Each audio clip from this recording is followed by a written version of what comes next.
Nous allons apprendre aujourd'hui à reconnaître des mots de la même famille.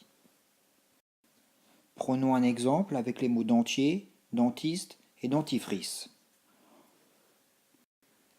On remarque que ces trois mots ont une partie commune. Dent. Cette partie commune s'appelle le radical. De plus, ces trois mots font penser à la même chose. En effet, dentier, c'est ce que portent les personnes âgées quand ils n'ont plus de dents. Un dentiste va soigner les dents. Et le dentifrice, c'est ce qui permet de laver les dents. On peut donc dire que ces trois mots font partie de la même famille. Prenons un autre exemple avec les mots salir et saler. Remarque que ces deux mots ont une partie commune, c'est-à-dire un radical. Ici, c'est sale, je vais l'entourer. Par contre, ces deux mots ne font pas penser à la même chose.